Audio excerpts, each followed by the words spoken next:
2025 సంవత్సరం ఆగస్టు నెల మరి మీనరాశి.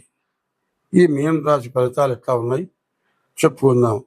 ఈ ఆగస్టు నెలలో ఈ మీనరాశి ఫలితాలు ఏమిటాయంటే, ముందుగా బుధుడు ఒకడు బాగున్నాడు, శుక్రుడు బాగున్నాడు, రవికేతువులు బాగున్నారు.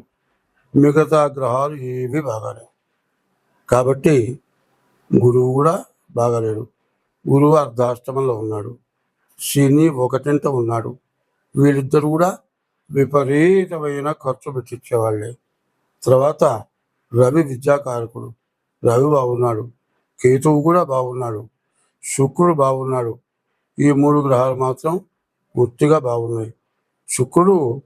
శుక్రో వివాహం భాగ్యంచ భోగస్థానంచ వైభవం. వివాహం కావడానికి అవకాశం ఉంది, చేసే వృత్తిలో మంచి ఆదాయం రావడానికి అవకాశం ఉంది, ఇల్లు కొనుక్కుంటానికి అవకాశం ఉంది. కానీ కొనుక్కోనివ్వకుండా జన్మంలో ఉన్న శని, మరి సప్తమం ఉన్న కుజుడు, గురువు వీళ్ళంతా కూడా కొననివ్వకుండా ఆపుతారు. కాబట్టి మీ డేట్ ఆఫ్ బర్త్ ద్వారా మీ జాతకం చూపించుకోవడం చాలా అవసరం. అయినా వీళ్ళంతా కూడా ఈ శ్రావణ మాసం నెల కూడా ఈశ్వరుడు పూజ, అమ్మవారి పూజ చేసుకోవడం చాలా మంచిది. స్వస్తి. ఇప్పుడు చాలా విశేషంగా చెప్పుకోవాల్సినవి ఉన్నాయి.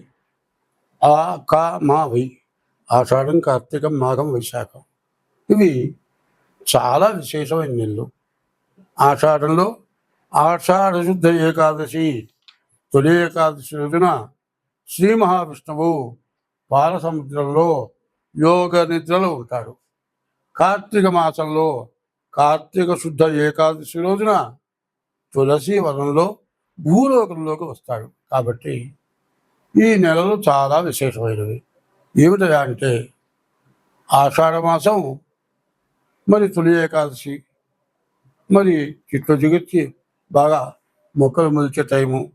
తర్వాత శ్రావణ మాసం వరలక్ష్మి వ్రతం, ఈశ్వరుడు అభిషేకం చేసుకునే రోజులు.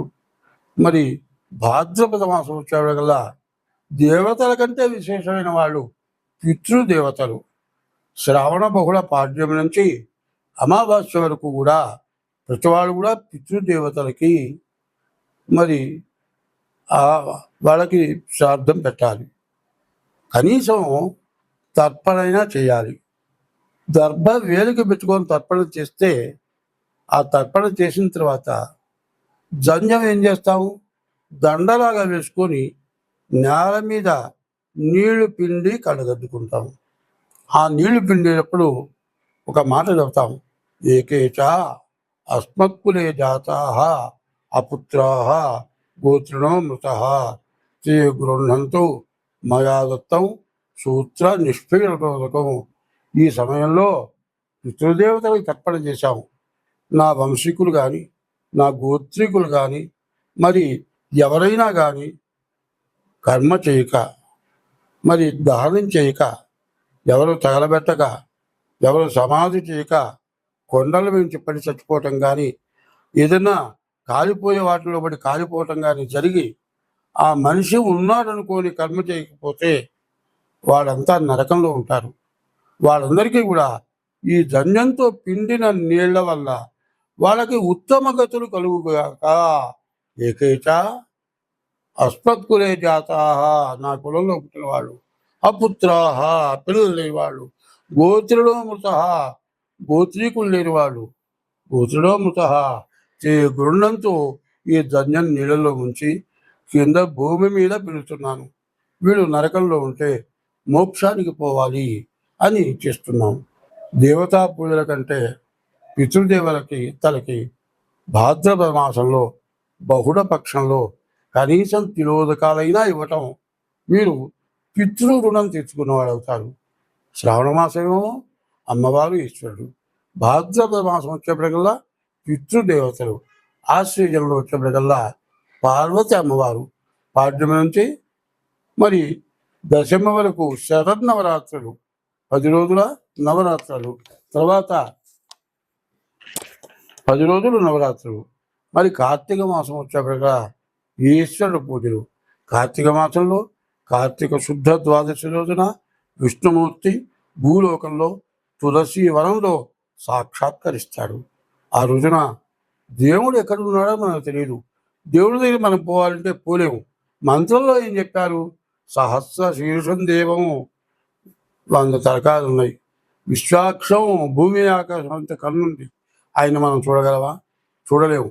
ఆయన సూక్ష్మ రూపంతో తులసి వనంలో ఉంటాడు. ఆ రోజున మరి ఆ తులసి వనంలో తులసి ధాత్రి అని చెప్పి అక్కడ ఆమె పూజ చేసి దీపారాధన చేస్తే ఆ దీపారాధన చూసిన మరి ఆ తులసి వనంలో పూజ చేసిన రవరవాది నరకాలు పోతాయిట. కాబట్టి కార్తీక మాసం. మరి మార్గశ మాసం విష్ణుమూర్తి పూజలు. మరి పుష్యమాసం కూడా విష్ణుమూర్తి పూజలు. మాఘమాసం కూడా విష్ణుమూర్తి పూజలు. ఇక్కడి నుంచి పూజలు చేసి మంచి సత్ఫలితాన్ని పొందడానికి చాలా మంచి అవకాశమైన రోజులు. దీన్ని బాగా గుర్తుపెట్టుకొని అందరూ పాటించి మనకుండేటువంటి బాధలు, మనకుండేటువంటి గ్రహాల వల్ల వచ్చే బాధలు, మరి పాపగ్రహాలు ఎక్కువగా ఉండటం చేత రకరకాలైన బాధలు వస్తున్నాయి. కాబట్టి వీటన్నిటినీ తప్పించుకోవాలంటే అందరూ నేను చెప్పినటువంటి దేవతా పూజలు చేయండి. దేశము, మనము అందరం బాగుంటాం. నోరు లేని జీవరాశులు ఉన్నాయి, అవి కూడా సుఖంగా బతకగలుగుతాయి. స్వస్తి.